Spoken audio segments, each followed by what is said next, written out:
बच्चों, कैसे हैं आप? आज मैं आपके लिए एक बहुत ही मजेदार कहानी लेकर आई हूँ जिसका नाम है नटखट फुदकू। अब ये फुदकू कौन है, ये तो हमें कहानी सुनने के बाद ही पता चलेगा। चलिए तो शुरू करते हैं हम अपनी कहानी। एक था सरोवर। सरोवर क्या होता है? एक छोटा सा तालाब। उस तालाब में बतख अपने दो बच्चों के साथ रहती थी। बड़े बच्चे का नाम था चिंटू और छोटे बच्चे का नाम था फुदकू। चिंटू का स्वभाव बहुत ही शांत था, परंतु फुदकू उसके बिल्कुल विपरीत था। वह बहुत ही चंचल स्वभाव का था। वह स्वयं को बहुत ही बहादुर समझता था और किसी की बात नहीं मानता था। माँ हमेशा उसे समझाती रहती, पर वो एक कान से सुनता और दूसरे कान से निकाल देता और सारी बात को हंसी में टाल देता। एक दिन सरोवर में बहुत से कमल के फूल खिले हुए थे। जब बत्तख के बच्चों ने ये कमल के फूल देखे तो वे बहुत खुश हुए। लेकिन माँ ने उन्हें समझाया, मुझे जरूर कोई गड़बड़ लगती है, क्योंकि अचानक सरोवर में इतने सारे फूल कहाँ से आ गए। उन्होंने चिंटू और फुदकू दोनों को कमल के फूल के पास जाने के लिए मना किया। चिंटू तो समझ गया और कहा, ठीक है माँ, मैं नहीं जाऊंगा। परंतु फुदकू कहाँ मानने वाला था। वह चुपके से तालाब में कूद गया और कमल के फूलों को देखने लगा।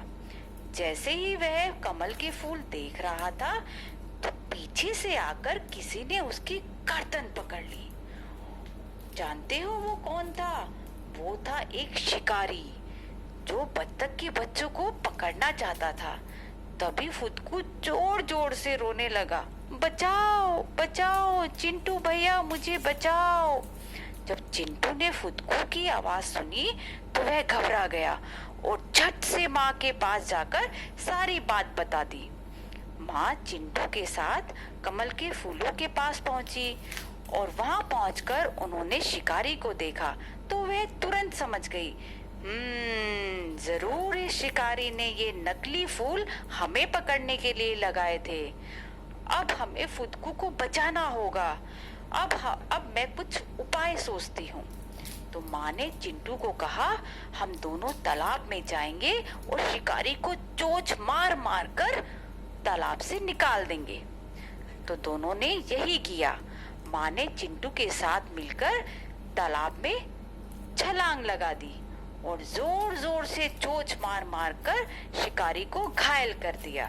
शिकारी दर्द से तड़पने लगा और जब वह अपने आप को बचा रहा था तो गलती से फुदकू की गर्दन हाथ से छूट गई और फुदकू झट से तालाब से निकलकर बाहर आ गया।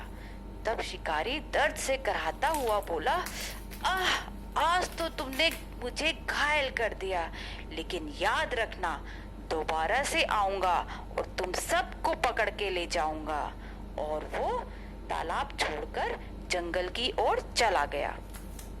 तभी फुदकू भागकर माँ के गले लग गया और रोने लगा, माँ मुझे माफ कर दो, मैंने आपकी बात नहीं मानी, इसीलिए मैं मुसीबत में फंस गया।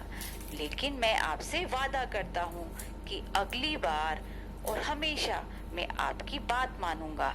आप जो कहोगी मैं वही करूंगा और जिद भी नहीं करूंगा। लेकिन मुझे माफ कर दो माँ।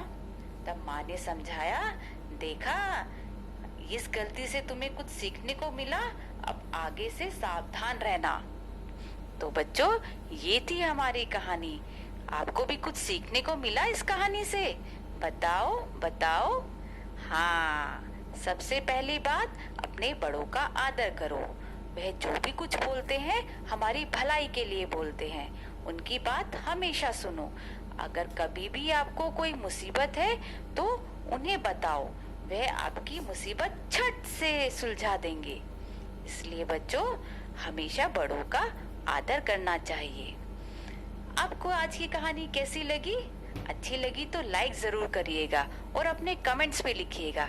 इससे मुझे प्रोत्साहन मिलेगा और मैं आपके सामने फिर एक नई कहानी के साथ आऊंगी। तब तक खुश रहो।